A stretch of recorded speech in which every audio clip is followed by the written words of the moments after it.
Hey, what's going on, everybody? It's ETAPRIME back here again. Today, we're going to be taking a look at a few awesome products that AliExpress was kind enough to send over for review. Now, throughout the year, I do pick up a lot of stuff from AliExpress. You've probably seen my mini PC videos, little gaming PCs, and things like that, but they've got so much more to offer over on their website. From electronics, household goods, clothing, you name it, they've got it, and their slogan is better choice, better price. If you're interested in checking out what they've got, I'll leave some links to their website down below. And right now, if you use code ETA9, you can get $9 off your purchase over $30. Or if you use code ETA25, you can get $25 off your $100 purchase. The first item we have here is actually a handheld I've been wanting to test out for a little while. It's known as the TrimUI Pro, and one of the big reasons is the form factor here. It's kind of a mix between the Switch Lite and the PS Vita. I personally think it looks really good. Got some RGB around the dual analog sticks up front here. It's a really thin design, and we've got a pretty big screen when you compare it to other handhelds on the market. It's a 4.96-inch IPS with a resolution of 720 by 1280, and as you can see, like I mentioned, it's kind of a mix between the Switch and the Vita. I do like the overall design, very thin, it'll slide right in your pocket, and I love having that much larger screen. Down here on the bottom, we've got a function slider, and this will actually put us into high performance mode. We've also got a USB Type-C port, micro SD card slot, and the 3.5mm audio jack. Up top, we've got our volume rocker, power button, and another USB Type-C port. All specs, again, we've got that 4.96-inch IPS with a resolution of 720 by 1280. It is a fully laminated display. It actually looks really good here. And from the settings, we've got full control over the color gamut, so saturation and everything like that can be changed. CPU is the all-winner A133P at 1.8 GHz. It's got a PowerVR GE8300 GPU running it up to 6600 MHz, 1 GB of LPDDR4X RAM, 8 GB of internal eMMC storage, plus we've got a micro SD card slot, built-in Wi-Fi 802.11, and this is running a custom version of Linux out of the box.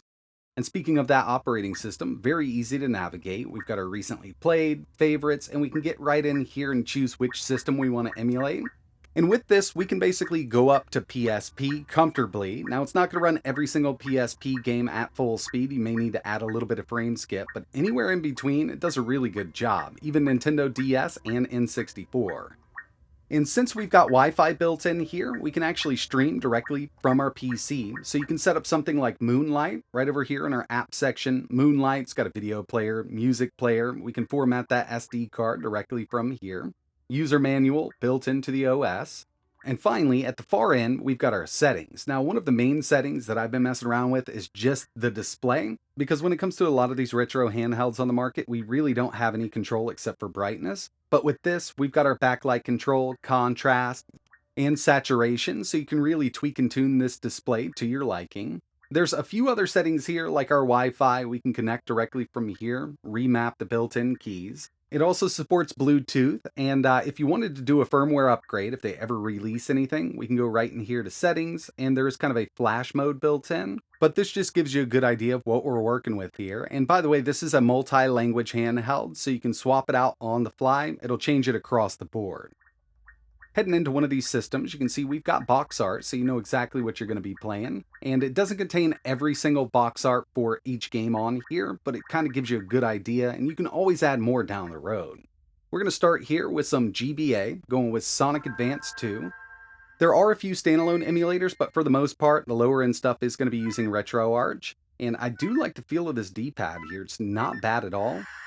Pressing the menu button in any emulator, be it RetroArch or standalone, we've got our save and load feature. And it really depends on what emulator you're using, but the advanced menu will bring us into RetroArch because we're using RetroArch for GBA. You could change these bezels out, but I actually like the way they look. They're kind of themed for the handheld. And I've been testing a lot of GBA on this thing. It does run great the way it is, but again, since we have RetroArch, there's a lot of tuning we could do here. The chipset that they're using here is definitely not the most powerful, but for what they say we can emulate, it does a decent job. Up to PSP, they don't claim this will do GameCube or anything like that because we just don't have enough power for it. But the next one I wanted to take a look at was some PlayStation 1 emulation, Bloody Roar 2, and with PS1, a lot of different systems are going to be able to run these games at full speed. By the way, I did turn the music off in the game. We do have the sound effects, but that music is copywritten, so I just disabled it from the menu. And these fighting games on this machine are really great. This will also handle a lot of the N64 games, but I'm a little disappointed that we don't have those bezels up right now. It would be really cool to have a bezel system for this, and you could add it, but just out of the box, it wasn't here. I've tested even 007, got a few stutters every once in a while with that game, but for the most part, it's pretty playable. And I definitely wanted to test out PSP. So we've got Tekken 5 here, and there's no frame skip on. We're at 1x resolution with that Vulcan back end. This is a really playable experience, but I did test out Chains of Olympus, and I needed to turn on frame skip in order to get a really smooth experience. And even then, it's not going to run at 60, it's only going to run at 30. So overall, I actually love the form factor, and I will have a full video coming up soon. This was kind of just a first look. Again, this was one that I really wanted to get my hands on. I just kind of skipped it. There's so many out there right now. But you know, given the price of this thing, it's not a bad little deal. I love the form factor. The other handheld they sent over was the Miyoo A30, and this is a very small form factor handheld. It does come with a case. It's got a 2.8-inch display. Now, the display on this doesn't get as bright as some others, but you know, gameplay here is pretty good for the lower end stuff. And with a smaller handheld like this, you can't expect to be running GameCube or even PSP. This is more tailored towards SNES, Game Boy, GBA, PC Engine.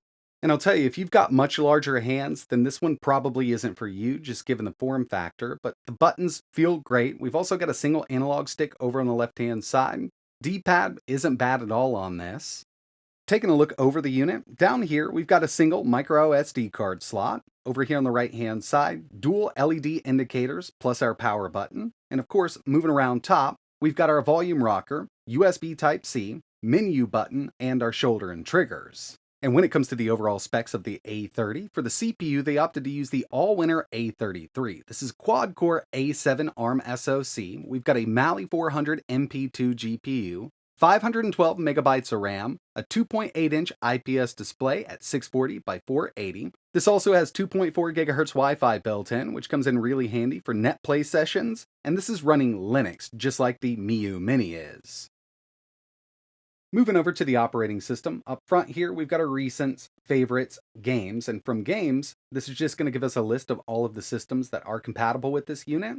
And even though we have like PSP and N64 listed here, it doesn't mean that it's going to run every single game at full speed. I've tested a few PSP and N64 games, and it is a bit hit or miss on this A33 CPU. And it's kind of the same thing when it comes to Dreamcast, but you know, if you're looking to do Game Boy, GBA, NES, Super Nintendo, this has got you covered, no problem at all.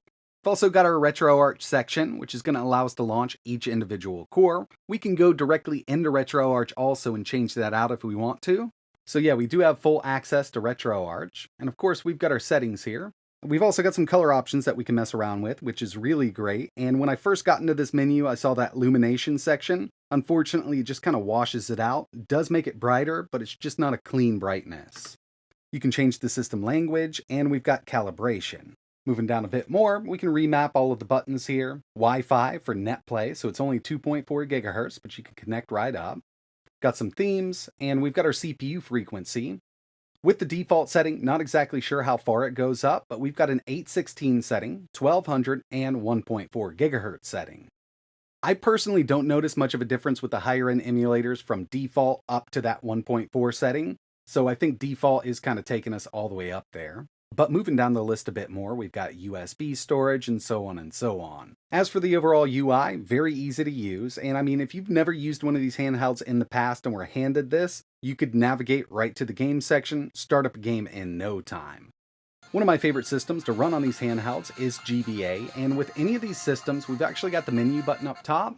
Now, if you're using a standalone emulator, it's going to give us a bit of a different menu here, but we can save and load, or we can go to our native menus. Since I'm using RetroArch for GBA, it'll bring us right into RetroArch, and we've got full access there. So if you did want to turn on a frame counter, add some scan lines, you could easily do it from RetroArch. And when it comes to GBA performance, we've got more than enough power here. D-pad feeling really nice, and it's very reminiscent of something like a Game Boy Micro. Now it is a bit bigger, but having that pocketable size there, being able to play thousands of retro games is really awesome. And the chipset they opted to use here, the All-Winner A33, is more suited for those lower-end emulators. NES, SNES, Game Boy, Game Boy Color, Game Boy Advance, PC Engine, handles Neo Geo, CPS 1, 2, and 3 really well.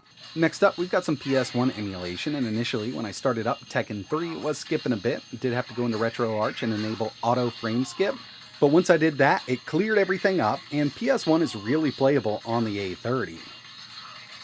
Now, I will tell you, I do like the overall look, feel, and design of the A30 over the RG28, but in the end, a lot of this is really going to come down to user preference.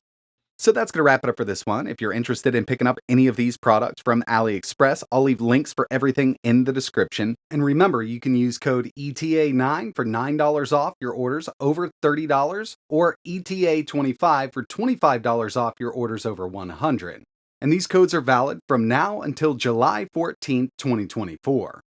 So definitely check it out. Links for everything are down below. But that's going to wrap it up for this one. And like always, thanks for watching.